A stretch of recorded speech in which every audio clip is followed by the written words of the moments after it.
एक भयानक जंगल था। उस जंगल में एक तांत्रिक आंखें बंद किए हुए मंत्र पढ़ रहा था कि तभी रंग बिरंगी किरणों से वहाँ पर एक बंदर प्रकट हुआ।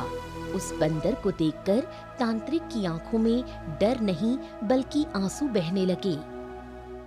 तुम्हारे मंत्रों का मुझ पर कोई असर नहीं हो रहा। लगता है कि मुझे अब वही करना पड़ेगा जिसका मुझे आदेश दिया गया है। ऐसा मत करना, नहीं तो तुम मारे जाओगे। इसके अलावा और कोई चारा नहीं है। तो फिर तुम्हें न जाने कितने वर्षों का इंतजार करना होगा, क्योंकि इस जगह पर कोई नहीं आता और तुम्हें जब तक किसी का साथ नहीं मिलेगा तुम इस जंगल की सीमा को पार नहीं कर सकते। तो फिर इसे नियति के ऊपर छोड़ देते हैं। इतना बोलकर बंदर रंग बिरंगी किरणों में गायब हो गया। बहुत पुराने समय की बात थी। उत्तर दिशा के पास एक पहाड़ी गांव हुआ करता था। नाम था धूपगढ़। धूपगढ़ गांव के वासी किसान भोलाराम की शरारत से बहुत परेशान थे। सुबह का समय था। भोलाराम अपने खेत जाने की तैयारी कर रहा था कि तभी उसकी माँ उससे बोली, सीधे खेत ही जाना भोलाराम, कहीं फिर से किसी गांव वालों के साथ शरारत मत करना। तुम्हारी शिकायतें सुन सुनकर मैं तंग आ चुकी हूँ। अरे माँ, मैं तो बस थोड़ा सा हंसी मजाक कर लेता हूँ, मगर ये गांव वाले ना मुझे बदनाम करने में कोई कसर नहीं छोड़ते। कल मुखिया जी मुझसे शिकायत कर रहे थे। कह रहे थे कि उनका दूर का रिश्तेदार जो उनसे मिलने आया था उनके घर का पता पूछ रहा था और रास्ते में तू मिल गया। तुमने बेचारे मुखिया के रिश्तेदार को गलत पता बताकर जंगल भेज दिया। वो तो अच्छा हुआ कि गांव की सीमा पर मुखिया जी मिल गए, नहीं तो उनका रिश्तेदार तो जंगल में चला जाता। वो जंगल बहुत खतरनाक है। अब मुझे क्या पता था कि उनके रिश्तेदार इतने मूर्ख निकलेंगे। बस कर, अब तेरी कोई शिकायत मेरे कानों में नहीं आनी चाहिए, नहीं तो तेरी खैर नहीं। भोलाराम मुस्कुराते हुए खेत की ओर निकल गया।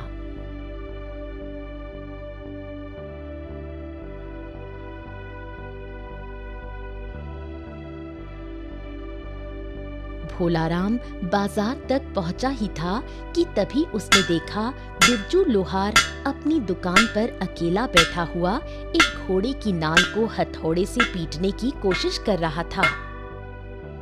अरे बिरजू, ये तेरे चेहरे पर चिंता की लकीरें क्यों झलक रही हैं? और ये आंखें फाड़ फाड़ कर इस घोड़े की नाल को क्यों देख रहे हो? अरे अब क्या बताऊं भोलाराम, आज मेरा चेला दुकान पर नहीं आया। कुछ देर बाद यही नाल जमींदार लेने आने वाला है। अब मुझे इसकी मरम्मत करनी है, लेकिन मदद करने वाला कोई नहीं है। अच्छा ये बता, तू मेरी थोड़ी सहायता करेगा क्या? अरे हाँ हाँ, बताइए ना बिरजू भैया। अच्छा तो सुन, बस इस घोड़े की नाल को पकड़ ले, मैं सिर्फ 2-3 हथौड़े का वार करूंगा, फिर इसे आग में रख दूंगा, बस। अरे बस इतनी सी बात। आप एक काम कीजिए, आप इस नाल को पकड़िए, मैं हथौड़ी ऊपर से मारूंगा, ठीक है? अरे तू तो ऐसे कह रहा है जैसे तू इस काम में माहिर हो। अरे बिरजू भैया, कैसी बातें कर रहे हैं। बचपन में जब भी किसी घोड़े की नाल में खराबी आती थी तो लोग लोहार के पास नहीं, मेरे पास आते थे। ये सुनकर बिरजू लोहार चौंकते हुए बोला, अच्छा भाई, चलो अभी देखते हैं। बिरजू ने घोड़े की नाल को पकड़ लिया और भोलाराम से बोला, हाँ तो भाई भोला, हथौड़ा उठा और मार। भोलाराम ने हथौड़ी उठाकर सीधा नाल पर वार कर दिया, लेकिन संतुलन बिगड़ गया और वार सीधा बिरजू लोहार के हाथ पर पड़ा। अरे रे रे रे रे रे रे रे, दैया रे दैया रे दैया रे, मार डाला रे रे रे रे रे रे, आय आय आय आय आय आय आय आय आय आय। अरे तेरा सत्यानाश हो भोलाराम। तेरी तो खैर नहीं, मैं मूर्ख था जो तेरी बातों में आ गया। अरे भूल गया था कि तू तो पूरे गांव का सरदर्द है। आज तुझे मैं नहीं छोड़ूंगा, रुक जा नालायक कहीं का।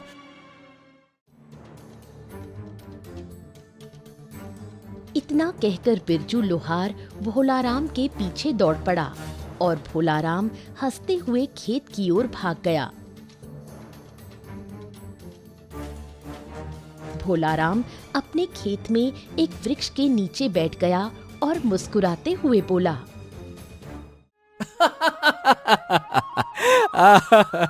अरे आज तो मजा आ गया। जब तक गांव में किसी को तंग ना करूं, मन को शांति नहीं मिलती। बेचारा बिरजू अब कम से कम 10 दिन तक अपने हाथ का इस्तेमाल नहीं कर पाएगा। इतना कहते ही वहां चिंकी आ गई।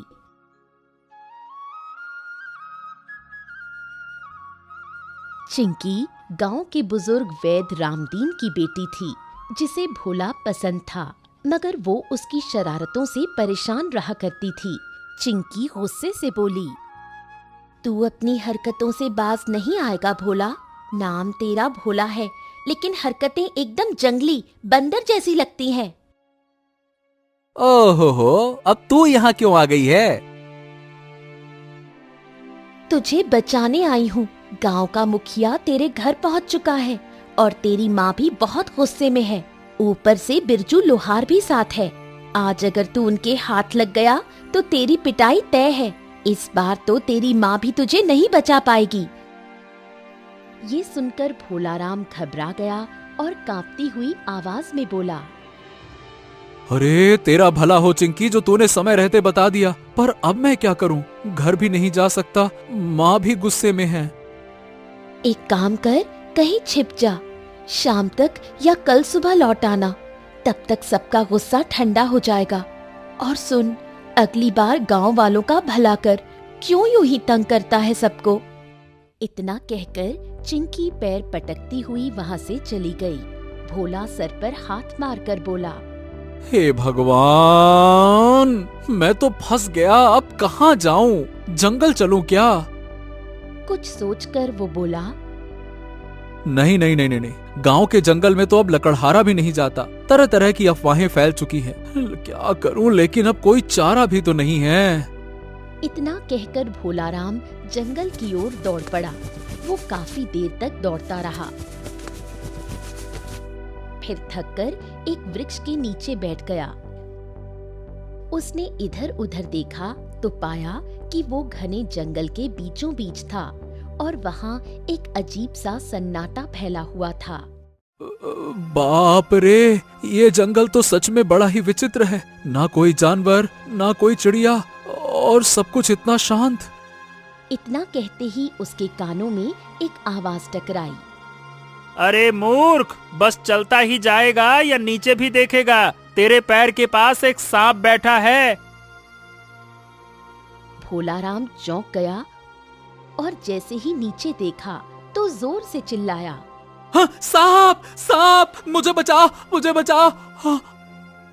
सांप उसे डसने ही वाला था कि तभी एक घने वृक्ष से एक बंदर कूदकर आया और सांप को झटककर दूर फेंक दिया। फिर वो भोलाराम की ओर देखकर गुस्से से बोला, अरे बेवकूफ, जंगल में चिल्लाएगा तो तुझे बचाने कौन आएगा? अच्छा हुआ मैं यहीं था, नहीं तो आज तेरा राम नाम सत्य हो जाता। भोलाराम डर से कांपने लगा और बोला, अरे बाप रे बाप, ये तो बड़ा विचित्र जंगल है। पहले सांप और अब ये बोलता हुआ बंदर। तुम कौन हो और कैसे बोल सकते हो? ए, बकवास बंद कर और मुझे बंदर मत कहना, नहीं तो एक खींच के दूंगा कान के नीचे। तू तो मुझे धन्यवाद कह, समझा? मैंने तेरी जान बचाई है सांप से। अगर तुम्हें बंदर ना कहूं तो क्या कहूं? क्या तुमने कभी मनुष्यों की तरह बोलने वाला बंदर देखा है? नहीं ना?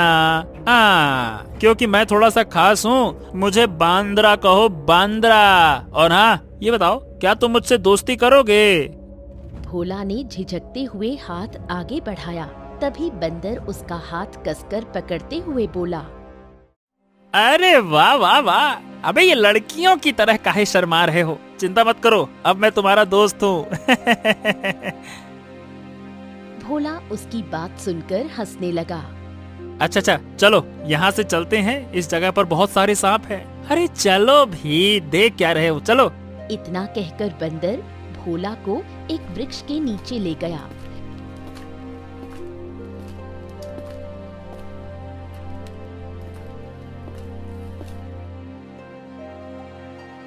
जहाँ पर ताजे ताजे फल लटक रहे थे। बंदर ने उन फलों को तोड़ा और भोला की ओर बढ़ाते हुए बोला, तुम वैसे शक्ल से काफी भूखे लग रहे हो। सुनो, एक काम करो, ये फल खा लो। भोला सच में बहुत भूखा था। उसने फल खाना शुरू किया और बोला, अरे ये फल तो बड़ा ही स्वादिष्ट है। हाँ हाँ, मैं इसी वृक्ष से फल खाता हूँ, बड़ा मीठा है। हाँ लेकिन बांद्रा, मेरे मन में कई सवाल हैं। देखो, पहला सवाल तो ये है कि तुम बोल कैसे सकते हो, और दूसरा ये है कि इस जंगल में इतना सन्नाटा क्यों है? यहाँ जंगल के प्राणी क्यों नहीं दिखाई दे रहे हैं?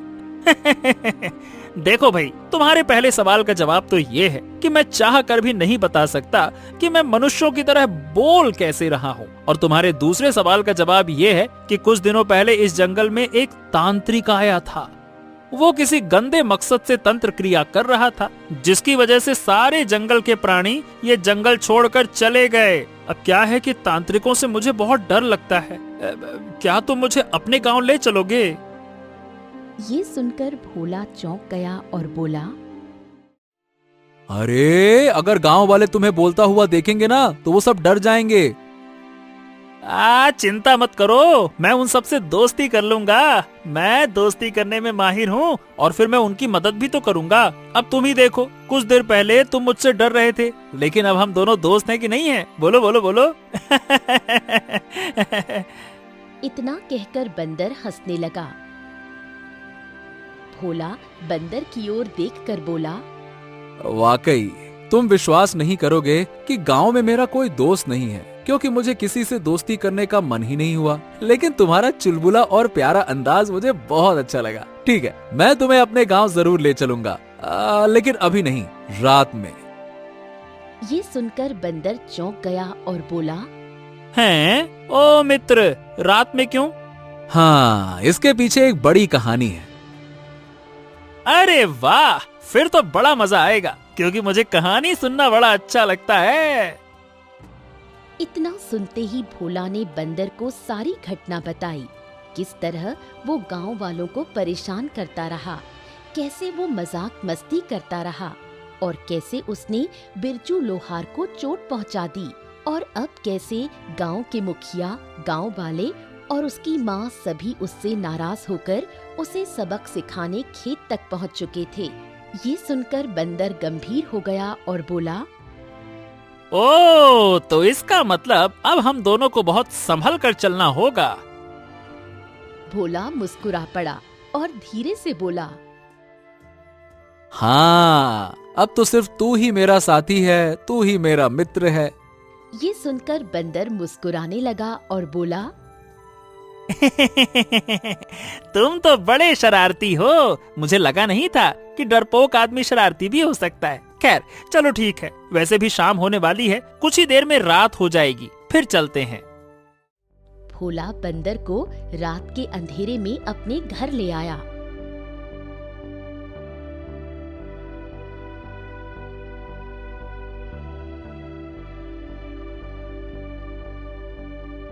भोला के साथ एक बंदर को देखकर उसकी माँ बुरी तरह से चौंक गई और बोली, मैं मुखिया जी के साथ तुझे खेत में ढूंढने गई थी, तू कहाँ चला गया था और ये बंदर कहाँ से उठा लाया?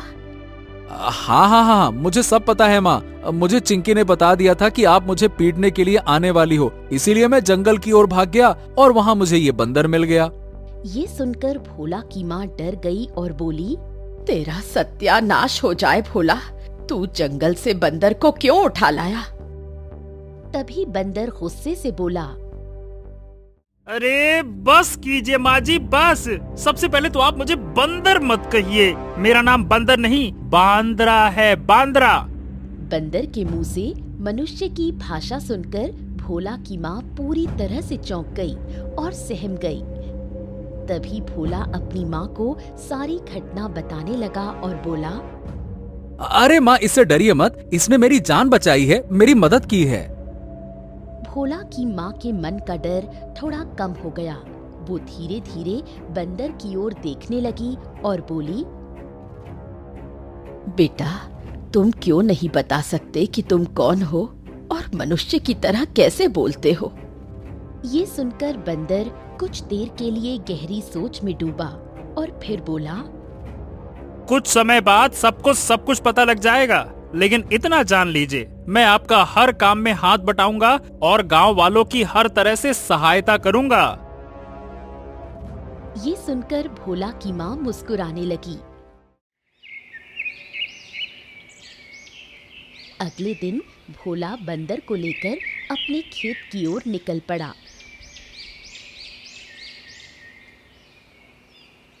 और रास्ते में मुखिया से टकरा गया।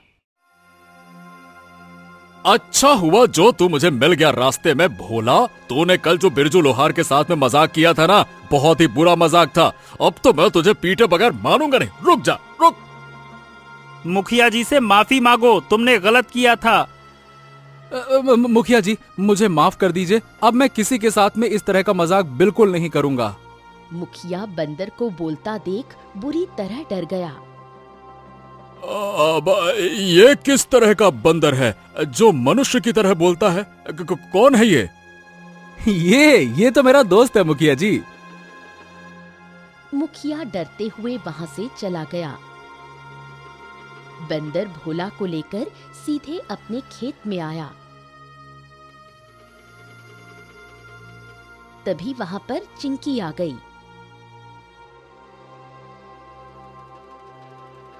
अरे भोला, कल मैंने देखा था तू जंगल की ओर भागा था। क्या ये बंदर उसी जंगल से पकड़ कर लाया है?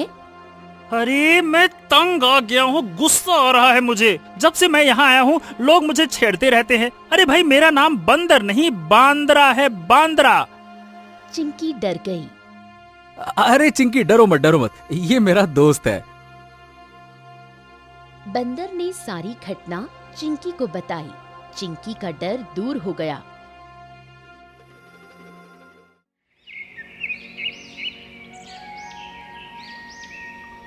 कुछ दिनों में भोला और बंदर की गहरी मित्रता हो गई। बंदर भोला के हर काम में मदद करता, भोला के खेत में भी हाथ बटाता। भोला ने गांव वालों को तंग करना बंद कर दिया।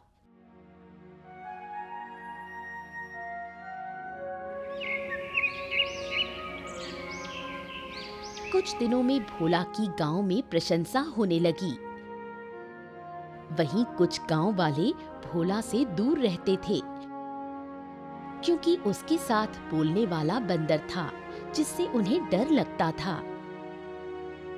एक दिन भोला अपने घर शाम को बंदर के साथ आया।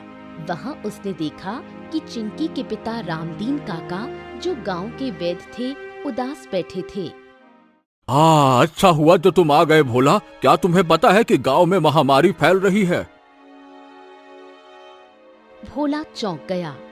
हाँ, सुनने में तो आया था। अरे, अगर महामारी का इलाज नहीं किया गया तो कुछ दिनों में गांव वाले मरना शुरू हो जाएंगे। मैंने हर तरह की जड़ी बूटी बनाई, लेकिन कोई फायदा नहीं हुआ। मुझे डर है कि कहीं ये महामारी पूरे राज्य में न फैल जाए। ये सुनकर भोला चौंक गया और कुछ नहीं बोला।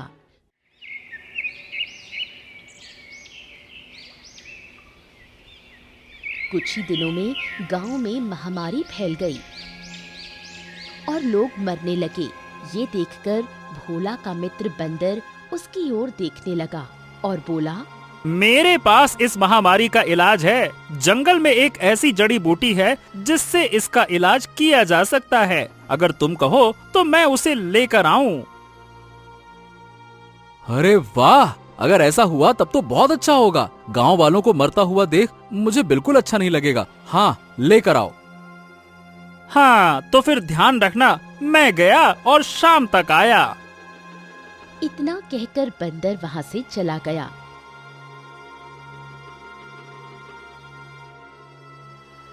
इधर गांव का लखन, जो कि एक शिकारी था, उसकी नजर काफी समय से बोलने वाले बंदर पर थी। वो सीधे माधव सेठ के पास पहुंचा और बोला,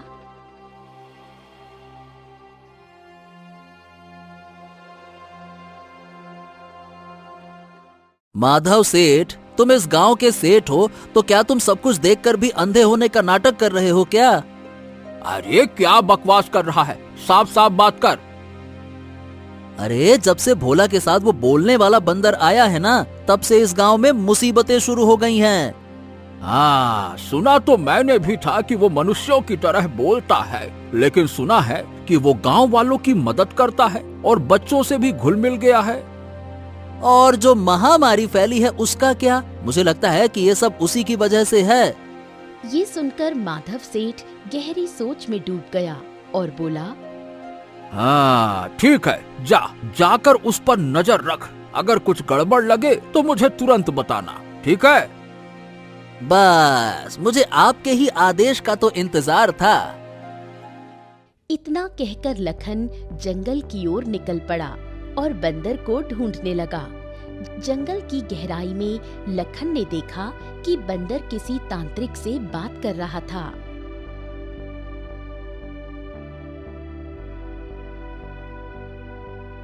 अब समझ में आया, ये कोई साधारण बंदर नहीं है। और ये तांत्रिक कौन है?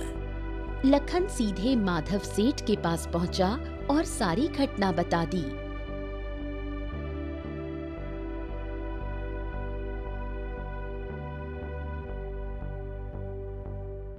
ओ, इसका मतलब बंदर और तांत्रिक किसी बड़ी योजना को अंजाम दे रहे हैं। तो सही कहता था लखन।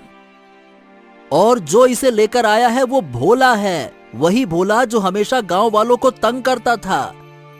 माधव सेठ कुछ सोचता रहा और बोला, अगर मैं सीधा उन पर आरोप लगाऊंगा तो गांव वाले शायद मेरी बात पर विश्वास नहीं करेंगे। तू एक काम कर लखन, किसी भी तरह से उस तांत्रिक को पकड़कर यहाँ ले आ। इधर दूसरी ओर बंदर कुछ जड़ी बूटियां लेकर भोला के पास लौट आया।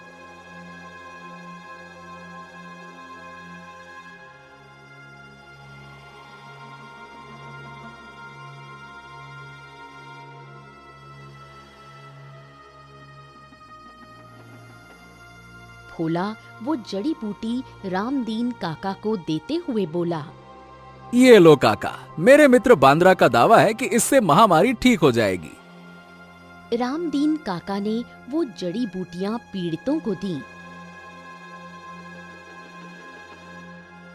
देखते ही देखते गांव वाले स्वस्थ होने लगे।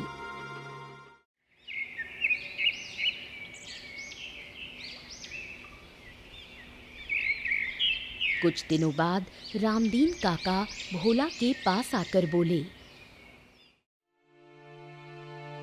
हाँ, गांव में महामारी लगभग गायब हो चुकी है। तुम्हारा मित्र बांद्रा ने सच में चमत्कारी जड़ी बूटी दी है।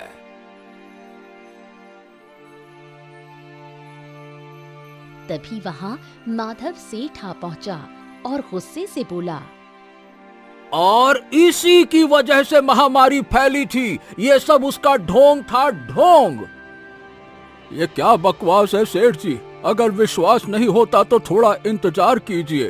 कुछ ही देर में लखन तांत्रिक को पकड़कर वहां ले आया। हाँ भैया, पूछो इस बंदर से, इस बंदर का इस तांत्रिक से क्या रिश्ता है? लखन ने अपनी आंखों से इसे तांत्रिक से बात करते हुए देखा है, पूछो।